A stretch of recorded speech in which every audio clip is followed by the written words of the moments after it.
Okay, I'm told we have a quorum, and so go ahead and call to order the Wednesday, July 10th meeting of the Sacramento Area Sewer District's Northern California Sanitation Agency's Financing Authority at 9:33 a.m. and ask for a roll call, please.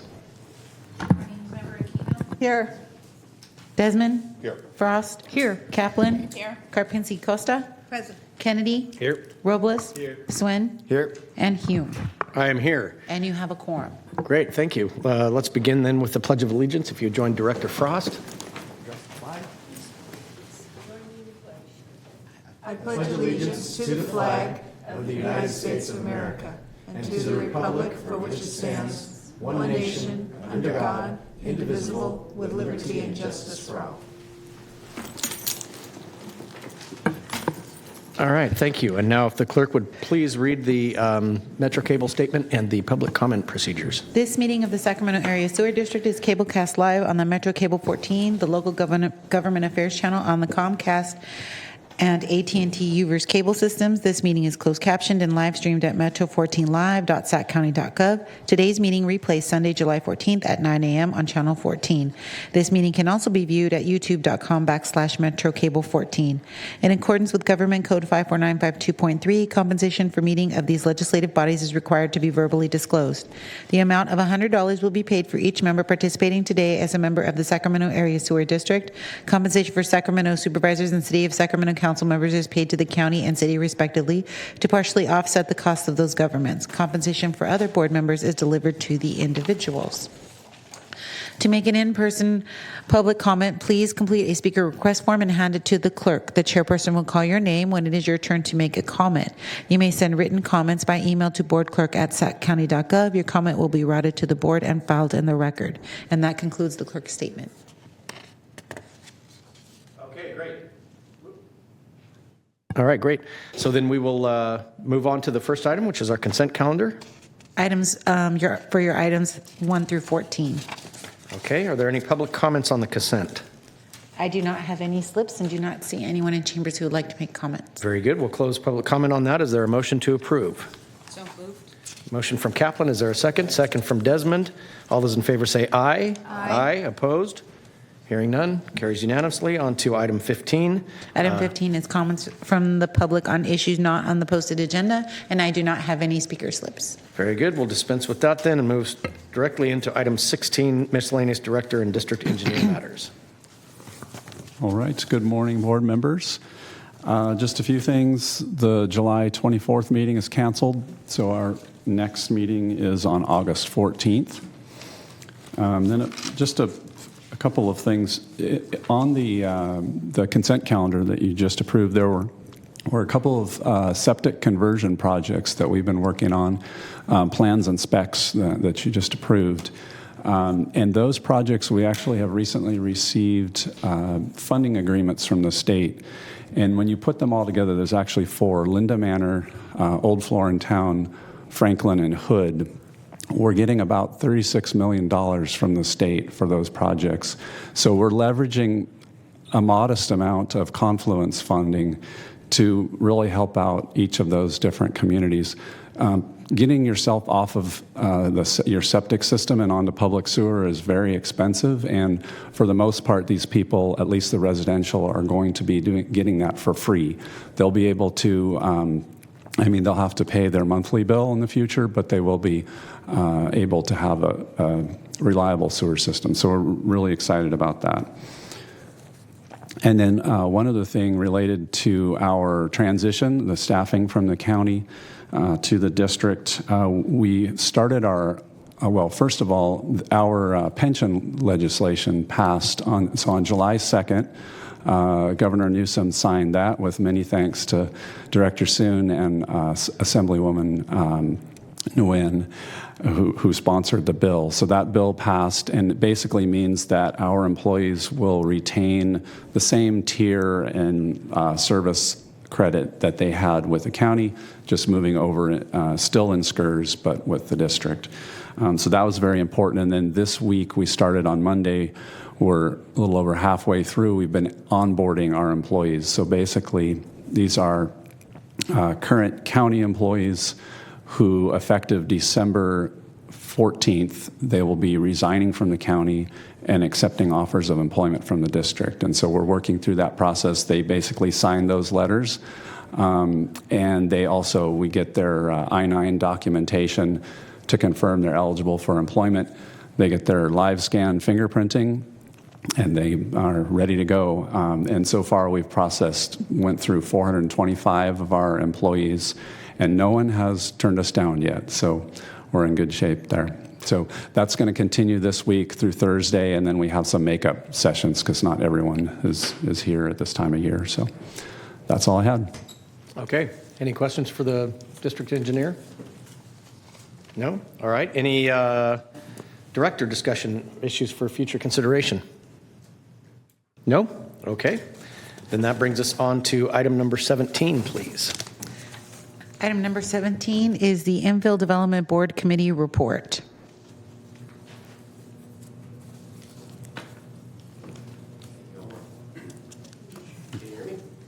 No. Then now we can. Testing. I could speak up. Can you hear me now? All righty. Good morning, Chair, members of the board. Mike Hewitt with the Director of Policy and Planning with the Policy and Planning Department.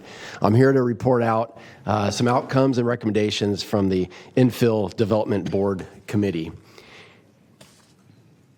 So I'm going to hit on a little bit of background, why this committee is formed, how it's formed, the meetings that we went through, what did we accomplish, the outcomes, what did we learn through the process, and our overall recommendations going forward.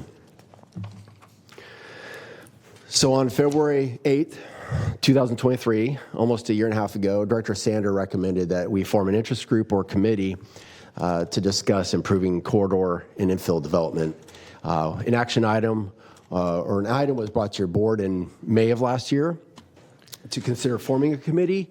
And then in June of last year, we actually solidified it and got it going. Our kickoff meeting was last year in July, and we met 4 times this last year, with the last one being May 22nd, 2024, just a couple months ago. So our committee meeting overview, how it was set up, we had attendees with the volunteers who volunteered for this committee, who were Directors Cerna, Villegas, Valenzuela, Desmond, and Sander. And then we also had a representative from the North State Building Industry Association, the BIA. During these meetings, we thought it'd be a good idea to invite them for ideas and input. So Vance Gerard with the BIA attended a couple of the meetings. And then we had our staff who prepared materials and really carried this committee forward. And just a shout out to Liz Bonilla and Dylan Mealy, who were instrumental in doing everything in the background and preparing everything and doing the research to get to where we got today. During the meetings, we discussed Sac Sewer's incentive programs, the expenditures, and then potential revisions to those programs to help incentivize infill and corridor development. We brainstormed and discussed ways to improve infill and corridor development, which included a lot of ways that we can disseminate information and really educate others outside on what we're doing. So outcomes of this meeting, through the process, word got around to SACOG that we were doing this, and they reached out and asked if we could present at their land development committee meeting, which staff did that, and they presented our infill corridor development programs that can be used regionally. It was informational and it was well received. And then we also got the suggestion from the BIA to present at their developer council meeting, which staff did that as well. And we also solicited ideas from that group. Now, frankly, we didn't get many ideas, but they were very interested in the programs we're doing, and we wanted to learn more about those, and that was an engaging discussion. The committee itself developed recommendations going forward, which include the first one being an adjustment to our economic development competitiveness program. This is a non-rate, non-fee program that we have in place that provides a discounted impact fee for those bringing jobs to the region. Right now it's scaled, so folks bringing in like 1 to 5 jobs get 15% off their fees. folks bringing in or organizations bringing in 6 to 10 jobs get 25% off their fees, and 11 or more jobs get 50% off their fees. We talked about this a little bit more, and we looked at where these establishments were being, were occurring, and the majority of them were actually being established in the infill corridor areas, meaning the small and medium business size. So thought, well, you know what? Maybe it makes sense to bring up their reduction, not only from where they're located, but also from a need standpoint. A lot of times the small or medium-sized businesses actually appreciate and need that little bit extra incentive. So we talked about having a single percentage across the board for any organization, establishment that's bringing jobs to the region. So we looked at just that. We looked at a single impact fee reduction, and we looked at a range, 35%, 50%, and 65%.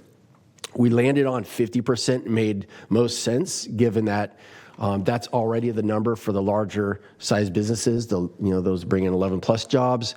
And also from a financial standpoint, we estimated about extra $100,000 it'll cost us, and we could handle that given the current budget. So that is going to be our recommendation. We're not asking for your approval on that adjustment in this item.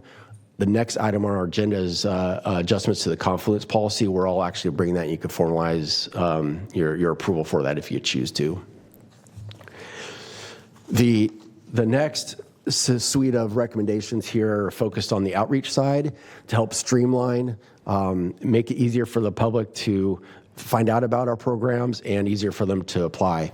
So we're going to add an agenda topic to our development meetings with the county planning and the developers in the region. We have meetings with both on a recurring basis, and we're going to establish a infill topic so we could talk about not only our programs, but learn from others in the region, and maybe we'll learn from each other on how to adapt and adjust and come up with some new ideas regarding infill corridor development. We've also incorporated informational widget, which is essentially like a web page on our website that has hyperlinks to our program. So in the board package, there's attachment A where there's an infographic. It's set up so that customers, developers, whoever interested in our financial programs can quickly find out what those programs are and quickly understand a little bit more about them and how to apply to them. We're also pursuing an opportunity to improve the development community, to improve public access to estimating impact fees. Right now, it's pretty much set up where developers, look at our ordinance, understand our fee setup, and kind of back of the napkin figure out impact fees if they choose, or they come into the permit counter to find out what those are. Well, this will be an opportunity, for folks to have an estimating tool on the website to where they could punch in their information and potential options for discounts and get a fee estimate, so they get an idea, kind of a ballpark idea of what their impact fees will cost them. They will need to go to the permit counter to get an actual quote. It's a little more straightforward when it comes to residential, but it can get a little more convoluted when you're looking at the commercial side.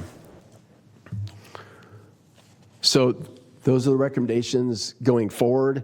The outreach side of it is already in play. Like I said, the other piece with economic development competitiveness program will be brought up again in the next item, but you will need a vote on disbanding this committee.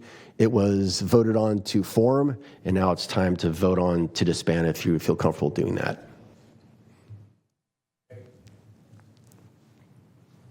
Thank you. Director Desmond. Thank you, Mike, for the presentation. I'm certainly in support of expanding that to small businesses, and know that even though we're disbanding this committee, obviously the work is going to continue. Can you talk a little bit about, because Sac Sewer is doing a lot in the county, we're trying to do a lot in the impact fee world. Can you talk about any of your discussions, maybe even just anecdotally, with other special districts about these same kinds of discussions they are having, and how we're going to make sure that information is out there to those who either want to open a small business or provide some infill development along these corridors? Yeah, I think it comes back to just us in these meetings and reaching out to the other jurisdictions and consistently promoting it and talking about it. Because what we've learned too is there's transition of staff in and out, and it quickly gets forgotten and lost on what programs we have in place. So a big part of it is just reminding folks over and over again the programs we have. We have coordinated with the county. We have had discussions with the West Sac, and we do have discussions with the development community on what we're doing, so they do know about these programs. So I would just emphasize the effort and the outreach to help meet that goal of not only keeping it alive, but making it more alive. Okay. No, thank you. I still think it's somewhat fragmented, this discussion, because again, you have park districts, water districts, Sacramento, there's so many special districts that have an impact on either opening a business, infill development along these corridors, and I still think there needs to be, I don't know who that would be, SACOG or the county or whomever, bring everybody together who has a role here, and make sure we're all kind of discussing the same thing and everybody has a common understanding of the challenges that we collectively face and what we need to do to kind of change the dynamic. So, yeah, and that, just to add on that too, that came up over and over again in our meetings. Right. Of we play a role in the development, but it's a small piece of the pie, and it's going to be important for those that are having more of an influence on development, more regional wide, such as SACOG and others like that. We could definitely promote our programs and complement that, but I think it's important that someone else take the lead and really push this agenda forward. And I believe the board has contacts with some of those organizations as well and might be able to help in that regard too. Thanks, Mike. I would say, given that that's involving many different agencies and special districts, that's maybe a pet project the chair of LAFCO could take on.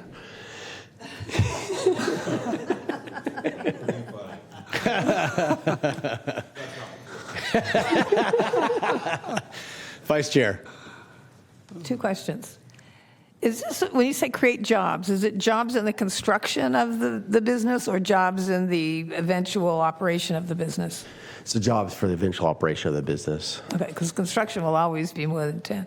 Yeah. Second question, what is the $100,000? Is that per development or the $100,000 per year? The additional $100,000 would be per year on average. That's just an estimate of what we would expect of increase in the impact fee discount from 15% and 25% to 50% for small and medium-sized businesses. Is this based on past experience? Yes. Of the rate of what people are building? Okay. It's the past numbers on what we've received to date on applications for the economic development program. And so if it goes over that, then we stretch it out.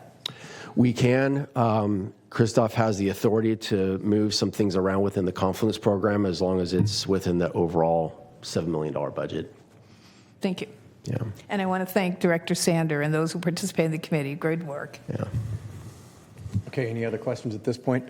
Mike, I have a quick question, and it's a little bit in the weeds, but part of this, obviously, the impact fee is one component, but the built environment is another component. And when we're talking about incentivizing infill in the commercial corridors and the older corridors, a lot of times that's an intensification of use that might require different physical infrastructure in the ground. Mm-hmm. I know that we go in and do repairs and upgrades oftentimes that's significant work. Did we explore, or could we explore, or is there a mechanism wherein a property owner would be able to see that, like, hey, Regional Sand's going to be, or excuse me, Sac Sewer is going to be there in the ground. I can take advantage and get a discount of the cost of upgrading my infrastructure relative to an impact fee, or I mean, I'm maybe not asking the question as eloquently as I could, but I think you know where I'm driving here. Could we get an economy of scale to say, we're going to be in your neighborhood doing work, if there's a way we could tie a nexus to your improvement to show that you're taking advantage of that? Or is that too complex? And that's complex. But it is, but it's outside the box. It's outside the box. Our development process is we have the infrastructure in the ground typically to serve these communities. There is an interest to further densify, which is something that's new for us. But fortunately, at the same time as densifying, we have water conservation, which is kind of balancing out the additional infrastructure needs. But we work with the developers. There's different programs we have in place, such as like the trunk reimbursement program, where we allow, we pay them back essentially for the infrastructure they put in the ground. So we have some programs in place to help alleviate that upfront cost for the developers in that community. But we don't have one-offs for each like a specific development to figure out ways that they can reduce their fees and rates specifically. And I guess there's an assumption baked in my question that this intensification of use would require an upsizing of the lateral, and what I'm hearing you is that may or may not be the case. That may or may not be the case, and Okay. oftentimes not at this point. Okay. Let me add one thing to that. It's kind of in the vein of what you're talking about. One of the things that we discussed that was not a formal recommendation, but that we talked about, is that various city and county projects, they may be focusing on a certain area, trying to revitalize an area. Those could be opportunities for us to use some confluence funds, leverage if there are any other projects in the area, but leverage that to do something for that specific area. It relies on us identifying that, and that's why Mike talked about more of the outreach and being in tune with the cities, the county, SACOG on where these corridors are. But there are opportunities like that, and we thought that confluence funding could help as well. Okay, great. All right, any other questions? No? We do require a vote to disband this committee. Is there such a motion? Second. All right, a motion from Director Desmond, second from Director Kennedy. All those in favor say aye. Aye. Aye. Anyone opposed? Okay, thank you for the work. All right.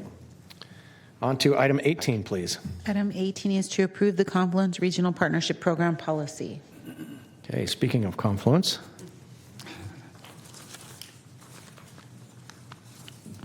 All right. Good morning again. Long time Chair, no see. Members of the board. Like before, I'm still Mike Hewitt, the Director of Policy and Planning. So today I'm going to talk about the confluence policy updates that we're proposing here, and really the recent developments that led us to this point. So I'm going to touch on the background of the Confluence program, how it originated, talk a little bit about our concept of combining our two non-rate, non-fee revenue and reserve policy so that we're set up for each district. We're looking at combining them into one, and revisions to our septic to sewer conversion program, incorporating the sewer impact fee waivers into the Confluence program, and then some adjustments like I talked previously about the economic development program, and then the funding obligation or the funding allocation adjustments that we're going to have to make to accommodate the impact fee waivers being brought in, and then some miscellaneous policy changes. At the very end, I'll circle back and ask for your approval to approve the Confluence policy changes. So, the Confluence Regional Partnership Program, also known as the Confluence Program, provides funding for projects that help the community and advance our mission, vision, and values. It's essentially like a grant program, and it is funding that's a little more discretionary for us. We have strict limitations on how we can use our rate and fee monies, and that can only be for our core, maintenance and our infrastructure. But we have a little bit more discretion with our non-rate and non-fee monies, which we term as the Confluence Program, to do some other type of projects for the community. In 2017, we formally adopted a policy for the non-rate, non-fee revenue and reserve policies. Again, they were back when we were two districts. There's one for SASD and one for regional SAN. Staff held a workshop this last December to talk about the Confluence program in general, and a number of ideas and thoughts were brought up and were tentatively approved on, and I'll be talking about those today to formally adopt them. And then one of the programs that we discussed was the Sewer Lifeline Rate Assistance Program, increasing that so folks could get a little bit more of a discount when we did our rate increase that was effective in July. So we fast-tracked that. I brought that to your board in May, and that got approved already. So this item One SAC sewer confluence program concept was discussed at the December workshop. This is taking the two policies and merging them into one. The annual allocations are a little different for both districts, but they've been added together to total the same amount for both districts as they were before. And the naming convention we're suggesting changing from the non-rate, non-fee revenue and reserve policy, which is that's a mouthful, to the Confluence Regional Partnership Program, otherwise known and often known as just the Confluence Program. So this is one that you haven't heard before, is our recommendations to adjust the septic to sewer conversion program. And this program helps folks get off of their septics and hook up to public sewer. And we fund and help out individual property owners. They can apply to, transition from septic to sewer, or we as a districts find communities that might be worthwhile to transition from septic to public sewer as a whole. The annual budget or funding allocation is $600,000 for this effort. But the one thing that's a little difficult year to year is understanding how much this is going to cost. It varies significantly. If you have a couple of folks that are individually applying, there's the tens of thousands of dollars. But then if you have a community, you're into the millions. So it fluctuates a lot depending on what's going on year to year. So what we're suggesting is doing a rolling year average of $600,000 over 5 years. So let me put it in perspective here. If we spend, let's say, $500,000 a year for 4 years, and then on year 5 we spend $1 million, we're still within that $600,000 budget area. So we are suggesting a 5-year rolling average funding allocation for septic to sewer. Econ development, this is what I talked about in the last item. This is providing a impact fee discount for folks, establishments coming in that are producing jobs in the region, and we're suggesting one single fee reduction amount now instead of a scaled approach depending on how many jobs are brought in. And so, like I had mentioned last item, the infill board committee recommends a single percentage. We settled on 50% for all, which is consistent with the large businesses or the large job creators coming in. We also suggest renaming this, shorten it a little bit too, because this one's a mouthful, of the regional economic development competitiveness to economic development. So I'm going to make it easier for me to talk about. Sewer impact fee waivers. This is, again, something that we talked about last December. These originated back in 1998, and these are a way for us to waive fees for very low income housing projects, a way to help stimulate and encourage low income housing.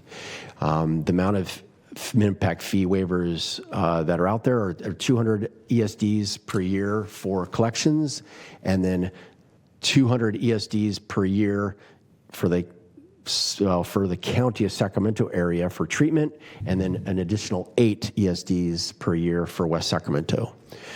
The North State Building Industry Association, the BIA, did challenge our funding source for this last summer when we were going through the impact fee updates, and they said, well, you cannot use market rate impact fee revenue to pay for the impact fee waivers.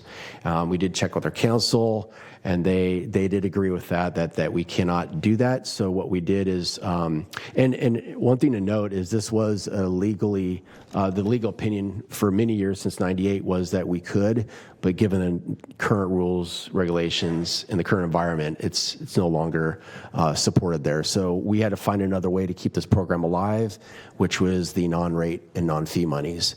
And so what we're doing is we are rolling that into the Confluence program.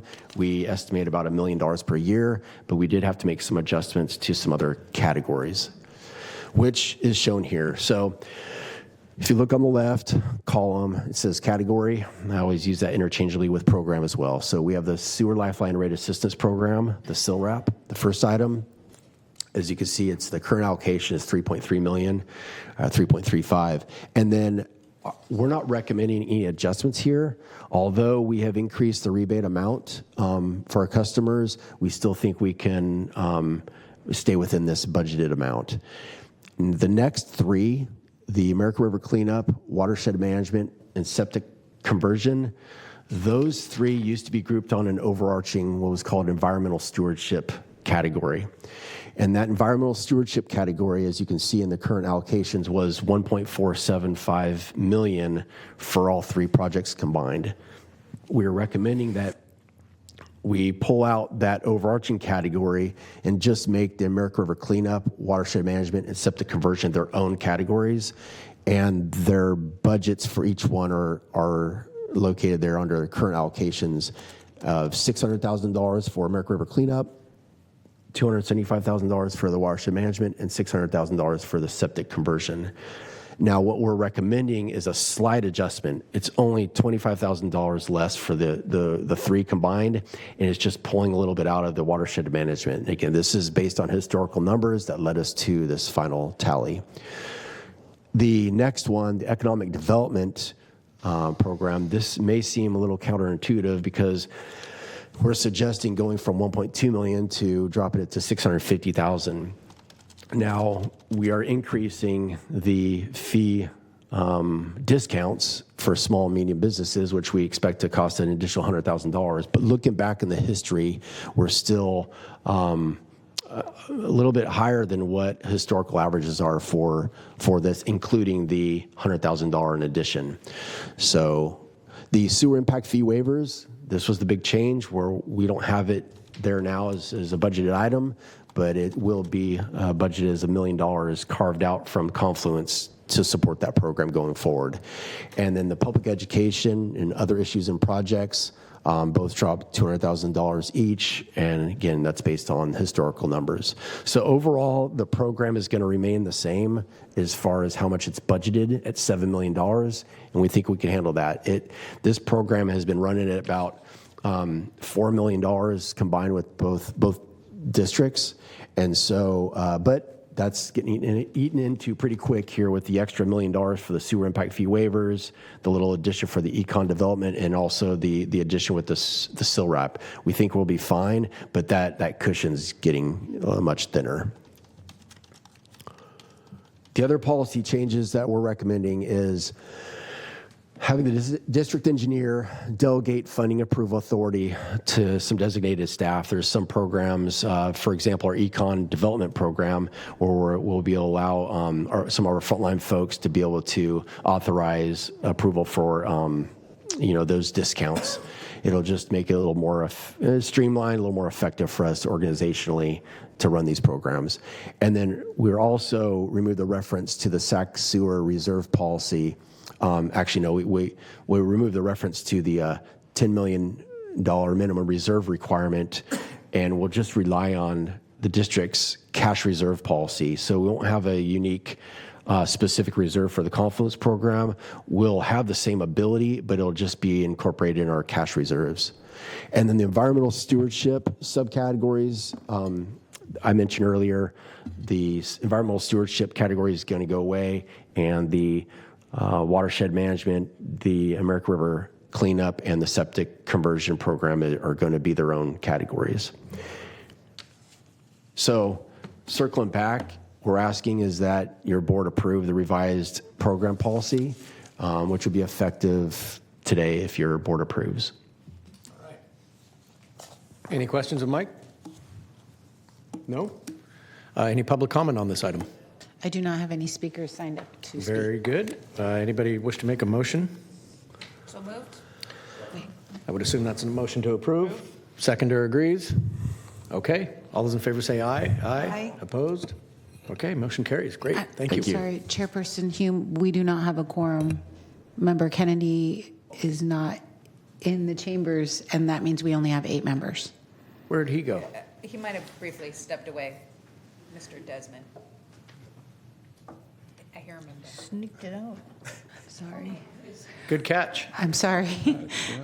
I tried to catch it before, but I was just want to make sure I was wrong. I was correct. Brief pause. pause while we find Yeah. Director Kennedy. Did you let him know he's the only thing standing between us and adjournment? No. I'm sorry, who made the motion in the second? Kaplan and Desmond. Okay, just want to make sure. Thank you. Sorry. All right.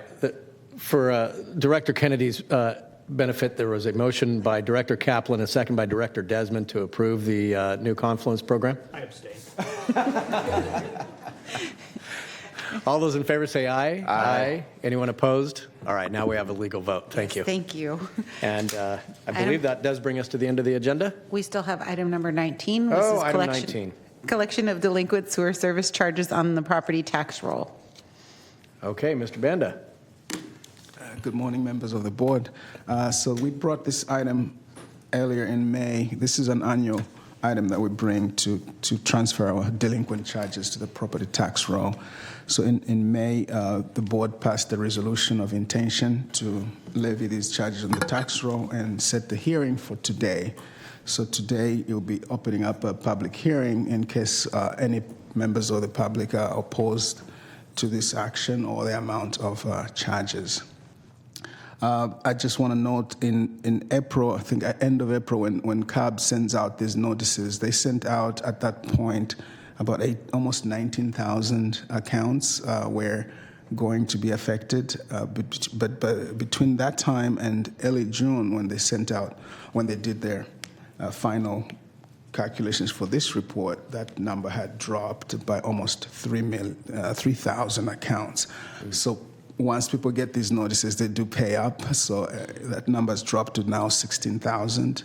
And we tend to, the numbers do go down further because once we get this approval today, the charges get transferred to the property tax roll around August. So between now and then, we still expect this number to go down. Although there's been some kind of an uptrend here, if you look at the chart in Exhibit A. So hopefully that stabilizes at some point. But anyway, for today, we're asking the board to open up if there's any public comment or objections to this charge, and then to adopt the attached resolution to impose these charges on the property tax roll, and direct the clerk of the board to file a copy of the levy report with the auditor controller. So those are the requests before the board. Okay, thank you. Any questions at this point? Seeing none, we'll go ahead and open the public hearing. Are there any public comments? I do not have any speaker slips. No public comments received. We'll go ahead and close the public hearing and look for a motion. Second. Motion from Frost, second from Suen. Any further comments? All those in favor say aye. Aye. Anyone opposed? All right, motion carries, and that was the last item. So we stand adjourned. Thank you. you.